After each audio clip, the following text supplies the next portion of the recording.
We will go over to our first panel discussion of the day. It will be together with Shopify's Benjamin Lang. He is joined by 3 other panel members, and they will talk about how to connect with your consumer. So, I would like to introduce them. We have here Benjamin Lang, Stefan Bay Jensen from Camille Brinch, Andrea van Nieuwenhuizen of STOX STOX, and Sebastian Käppner, Head of E-commerce at Shaping New Tomorrow. Give them an applause.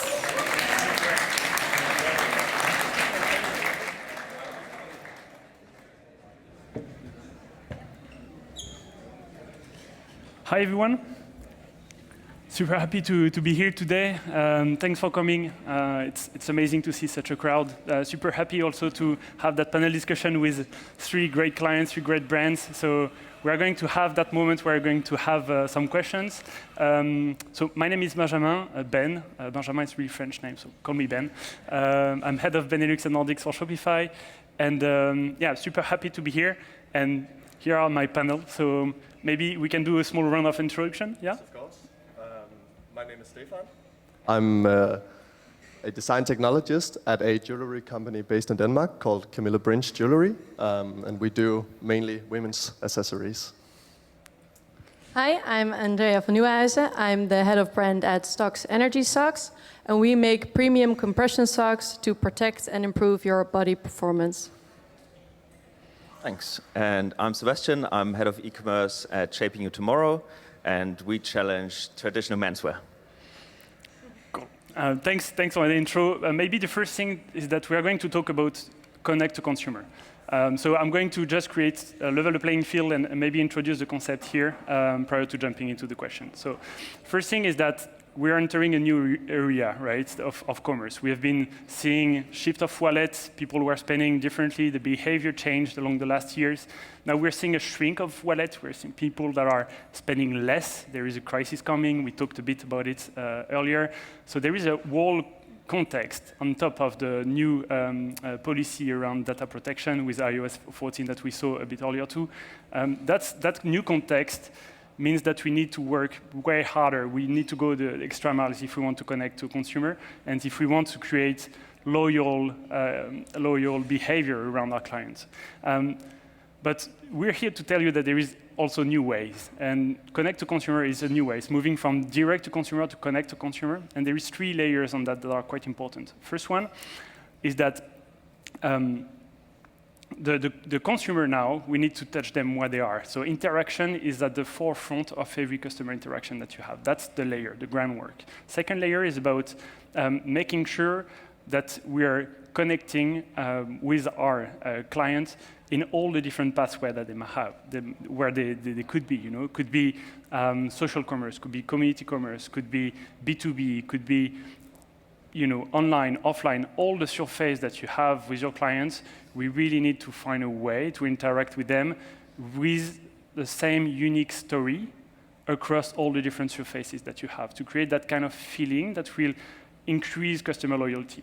And that the 3rd layer is really about that, is really creating, moving from that transactional relationship that we have with our clients towards something that is more around building long-lasting relationship that will increase loyalty. So that's really, like in a nutshell, what we see as the connect to consumer. And we have here 3 brands that are really into that now. So maybe the first thing I would like to ask you guys is, what was the trigger to focus a bit more, to move your brand towards something that's a bit more customer-centric? Maybe, Sebastian, you want to start? Yeah, thanks. I believe at Shaping You Tomorrow, this is pretty much part of our DNA. So I guess we're in a unique position that we're not an online-only retailer, but we have stores as well. And the 3 founders of ours, they are pretty much part of every store opening. So they really use the opportunity to meet consumers, which we call guests at our stores, and have a chat with them, talk about the product, educate the consumer or the guests. And I think the challenge that we have online is how do we translate that experience online to really build that connection. And then what we talked about at the very beginning, or what we heard, is with customer acquisition costs rising, I think loyalty becomes even more important. And that's why, it's within our DNA, and kind of we need to focus on it from a commercial point of view as well. So that's why I would say yeah, it's super high on the agenda from the very top at the organization. Cool. Thanks for sharing. Any experience from your side on that part? We often also have it in the DNA because we believe that humans connect with humans. So we also try to, like, as you say, having the guests and trying to treat everybody like, okay, how can we treat the online experience? Like you're actually walking into a store, you have somebody to guide you. And you really have to, like, guide the customer and help them if they need any help. Yeah, cool, makes sense. And maybe more from the brand point of view, do you have like maybe an example of brand activation that really worked well to connect to consumers? Maybe on. Yeah. We have multiple things. We work together a lot with ambassadors, but also have partnerships or collaborations. But maybe a fun brand activation to mention is last holiday, Christmas season, we gifted our top 1,000 customers a pair of our newest line of socks. Just as a surprise, they received the package in their mail to just really connect with them and show them we really appreciate them and to introduce them to a new product we were selling. Cool, that's nice. I would love to be on that list for this Buy year. some socks, be together on that list. Okay. I don't know, you have also maybe creative brand activation that you've been doing lately? Yeah, so I think for us, although maybe it sounds weird to connect Black Week with a brand activation, but I think for us it's a big opportunity to not only communicate discounts and acquire new customers via reducing the price of our product, but also use that period where I think people are willing to spend to educate about the brand. So how can we kind of get the best out of both worlds, communicate a brand story during a period where consumers are also willing to spend. So not only driving customers to conversion via reducing price of our product, but also communicating feature of our product, what makes our brand unique, and use that period of time where people are willing to spend. Cool. Yeah, indeed. I saw also some clients that were, introducing new products during that time. It's a good way sometimes to activate, or could not be, maybe not. But it's definitely a moment where there is behavior that you want to leverage. Is it something that you're doing also? Yeah, we're doing it in a way that every year for Black Friday, we design a special edition piece. So it's often a necklace, which is only released on that single day. Then it's only, of course, made in a limited quantity. And then we have a backup Black Friday campaign for when the piece is sold out. And the last couple of years, we have been selling out in under an hour. So wow. People are really engaged to also have an early access to this event. And that has worked out really well for us throughout the years. So people know every year they can come back. That's cool.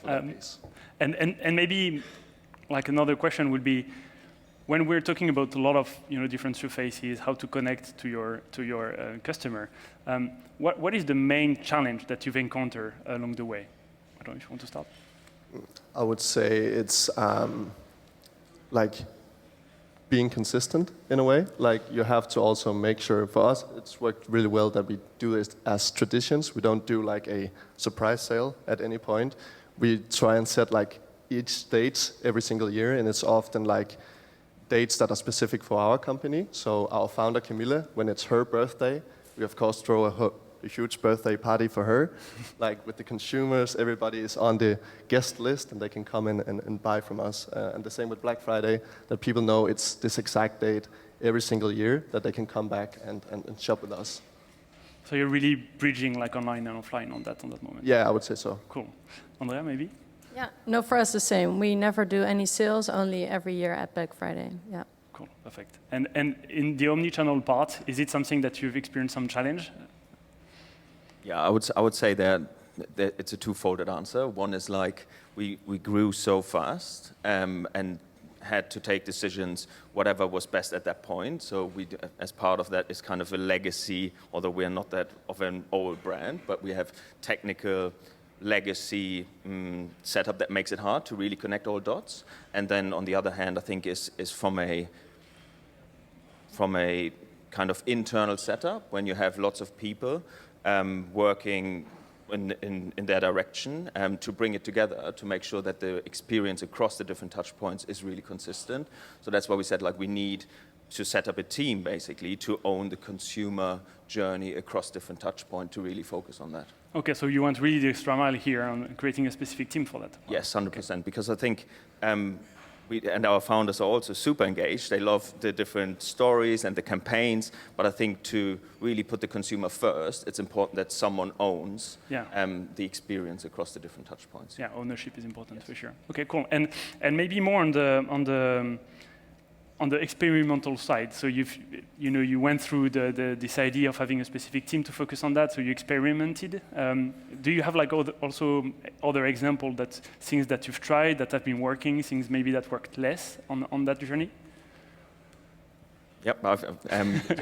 So I think we very much try to involve our consumers, and as I said at the very beginning, whenever Christopher, who is one of the founders, is in the stores and serving guests, and the guest would say, like, I don't know, the shirts are too tight or whatever, we really take this into our product development process. So it's really about, I guess, allowing the consumer to be part of the brand almost. We're looking to also whenever we extend or launch new products, we look to, is there any way we can get feedback from the consumer prior to launching, whether that's on Instagram with votings, whether that's allowing guests and consumers that are part of our mailing lists, connect with them, hear what they think about potential new products, and then really let that feedback flow into the product development process. Cool. Andrea, maybe you have also experienced some of that? Definitely. Yeah, we solely, or actually mainly sell through e-commerce. We have some retail partners, but our main focus is actually via our own website. And you want to be able to do experiments throughout because you want to see which tone of voice works, which journey works, but also for different geos, different maybe approaches need to be taken in place. So we test a lot on that, but that's more on the outside actually, the touch points. And I guess for us, it's really the new struggle or thing we're working on is how do we get these touch points cohesive throughout the whole journey? So even if you see us in an offline ad, or you see our online, or you get an email or an add to cart reminder, that the tone of voice is actually consistent throughout the whole journey. And that is something we're working on, doing experiments and things like that, yeah. Cool, okay. Indeed, because if you're depending on the geo, you're not selling the socks the same way, right? Yeah. It's not resonating the same way, so it's... No, yeah. For example, we're now going into the ski season. In the Netherlands, the hook, no more cold feet works really well, whilst Germans, apparently they don't really have cold feet because it's more about the performance and how they can enhance their fun when they're on the slopes. So those are small things we experiment and then implement in our communication. Yeah. Cool, thanks. And on your side, did you have like any experiments that you've tried and seen successful and less successful, maybe? Yes, I would say for our Danish market, we use wish lists a lot, actually, also as a sort of brand activation. So let's say if we're trying to do a lead generation and we want to do a giveaway, then instead of just being like, here, give me your email, and then you have the chance to win, then instead we try and create your unique look with your wish list and send Camille your wish list so you can have like your unique look, and then that's that look that you can actually win instead of just being a regular giveaway. And this also gives us really good data for us internally to see, okay, which products do we actually know that this user is going to buy in the end? Because often with wish lists, people are trying to add more expensive products than they normally just purchase. So when that's on sale, it's easier for us to push those products because we can then say, oh. Yeah, you know already, right? Yeah, exactly, we know. Okay, it's a good way to be close to your customer indeed, yeah. Cool. And what is the tech stack that you're using to leverage this kind of initiative, for instance? So right now, it's mainly just Shopify app for the wish list, and then we have databases on the site as well that we handle with our lead generation, also to store the correct wish lists, and then we also try to like generate a unique code for each customer. Okay. Because then with that code we know exactly what's on their wish list before they enter the site. So we can also see which Facebook campaigns have worked the best because we already have like the insights of, okay, where did this person actually sign up for the So you didn't learn nothing from the previous talk from Askfield, right? On the data, you're already doing that, right? Cool. Yes, so our tech stack is also Shopify. Actually, we're migrating in January to Shopify 2.0. So we will be able to run more experiments and also for us as content team to make changes ourselves. We have Klaviyo, of course, and our attribution software, we work with Rockerbox to kind of see those touch points and see where our customers go. But yeah, difficulties that are always only the visible touch points, and there are a lot of invisible touch points, more from a brand awareness perspective. And yeah, for us, that's really important to kind of trace that a bit more, because we really feel that that's a strong part for our brand. Yeah, attracting new clients is definitely a key. Yeah, okay. Yeah, filling the funnel. And filling the funnel. Okay, cool. I think for us it's very much about identifying how we need to set ourselves up in order to be really able to track consumer different touch points. We're on Shopify as well. We're looking what the right CRM setup is going to be for us in the future. As I said, we've got about 10 stores, 5 in Germany, 5 in Denmark. We've got different POS systems there. So it's about like identifying which are the big wins that we need to, or big decisions that we need to take in order to enable the business going forwards to really connect across all the different touch points. Yeah, that's quite a challenge indeed, yeah. And to that point, what is, in your opinion, the main challenge that you're facing now, that you'll be facing maybe this year, or 2023, let's say? I think it's getting the right stakeholder, having the conversation about where we want to take the business. Yeah. So internally, our head of finance will say, oh no, this is way too expensive, this solution. However, always saying that, right? Exactly. But how can we create business cases that allow us to really internally also invest into changing a tech stack in order to really increase consumer experiences? Cool. And on your side, maybe what is the main challenge? You touch base maybe on the brand awareness part? Yes, of course, and as well segmentation, I feel, is really our focus for the next year. Cool. So who is our customer? What does he and she read? Where does she go? And having the segmentation more clearly, I guess we can also focus more on how we can align best with that customer. So that will be our focus for this Main focus, year. okay, cool. And what about you? For us, it's actually going to be retail. A bit controversial at an econ conference, but we recently just opened up for the first B2B wholesaler, and we see that as an opportunity for us to like get more brand awareness throughout of Denmark, so that people don't have to just shop online, but there's actually a more physical presence. Cool. Okay, makes sense. And if there is one piece of advice that you can give, like our guest today, what will it be on your side? Have a backup payment gateway. Last year on Black Friday, we crashed the main gateway of Denmark. Okay. Wow. And had to do like a turbo setup of Shopify payments because we had 10,000 people in checkout not being able to buy. Wow. Okay. That's not something you want to have. Have a backup. Whoa. Mine would be a bit more broader, I guess. I feel it's really important to connect with your customer by also working together with ambassador, with partnerships, but also collaborations to really give yourself some credibility, but also trustworthiness, and in that way connect best with your customer. Maybe just one follow-up question here. You open new countries. Is collabs was a way for you to enter new countries? Yeah, so for example, here in the Netherlands, we've done a lot. Our first collaboration was with Team Jumbo-Visma. They are the best cycling team in the world now. And from then on, people thought, oh, wow, if Team Jumbo-Visma is wearing these socks after they're cycling, it must be good, it must be something. And to have that, together with also the social proof, like, hey, it's okay to wear compression socks and maybe it's even cool. I feel that is the way how we enter a new market best. But yeah, we're based in the Netherlands, we have connections here, so it's easier to get that started. Yeah. And that's the challenge indeed for new markets and new geos to set up that as well. Cool, yeah. Thanks. What is the main piece of advice that you would give? I think for us, it's about staying true to the brand, but then localize the experience where necessary. So we operate in a couple of different markets. Retail-wise, we're in Germany and in Denmark, but the brand is in a very different stage. In Denmark, our founders are like celebrities. Everyone knows the brand. And in Germany, we've got such a big economy. No one knows the brand. And whilst we need to stay true to our core values, we also need to be mindful of how to adapt communication. And I think ambassadors, as you say, like get really local ambassadors that are known within the market that you want to enter to just adjust communication, I think. Yeah, communication and like interact on the right surfaces. Yeah, indeed. Okay, cool. Thanks a lot. It was great to have you answer some of the questions. We are going to open the floor to the question that you might have. So, well, if you have questions, we have I guess, that box that was flying early on. So if you have questions, please just let us know. There is one here. Where?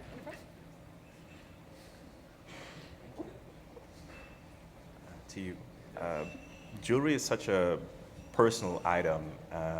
How do you interact besides the wish list in making sure that communication is highly personalized to your audience? So what we do is often like, we can often also see on our sales that you often buy jewelry as like for an occasion, but it's often also something that people buy to each other. It's not that much something you buy for yourself, but it's just as much that people buy a piece of jewelry for you. So you want to like connect that piece of experience to do that. So let's say we also track for example, for gift purchases, we give the ability for the buyers to extend the warranty period until the gift has been given. But that's also really good for us because we then, from a data perspective, can see exactly which of our visitors, we can tell Facebook that this is a gift purchaser.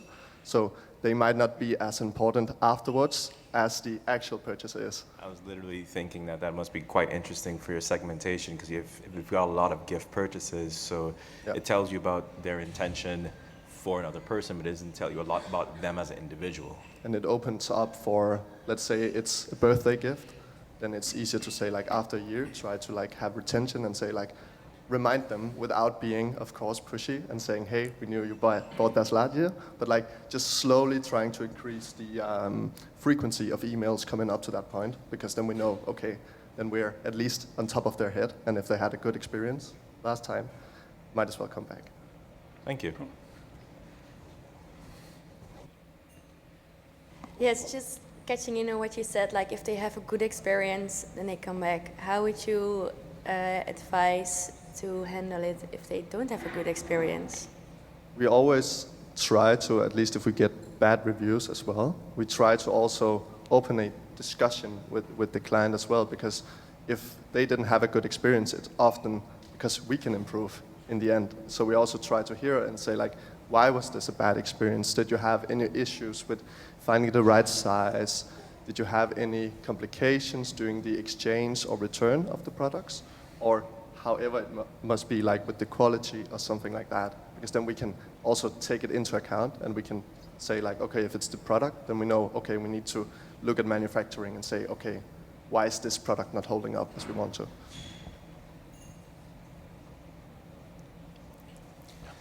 Yeah, you're talking about big names, Jumbo-Visma, etc. How do you deal with influencers, like micro-influencers, big names, etc.? How do you determine what's strategy on that part? Yes, for us we have a mix of both. So we have big names, but also indeed micro-influencers. We just, for example, send a pair of socks and in exchange they promote our product. And I feel that's important as well. You want to have these mix because you and I may look up to a big name, but also relate with people who are just like us. So yeah, I feel that's really important and to have that mix of both. Yeah, I think for us very similar. So I think you want to get the brand name out there via having a big name and maybe on a national scale. But I think to really bring across that authenticity, I think maybe micro-influencers are much more connected to their followers probably. So I think it needs to be a mix of both for us as well.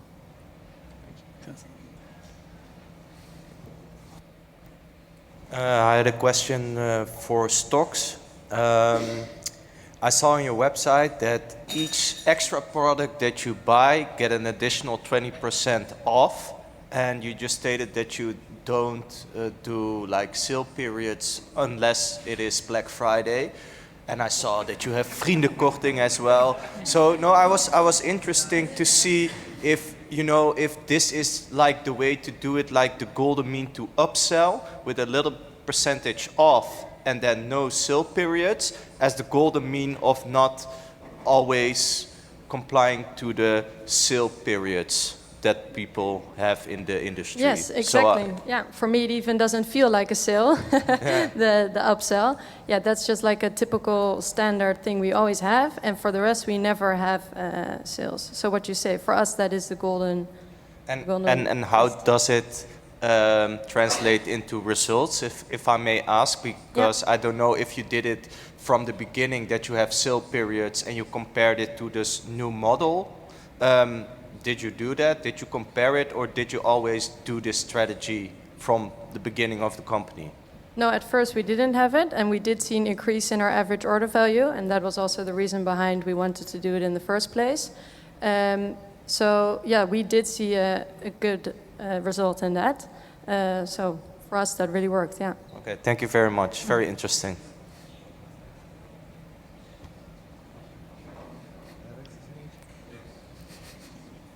Rechts, links. One last question, I think.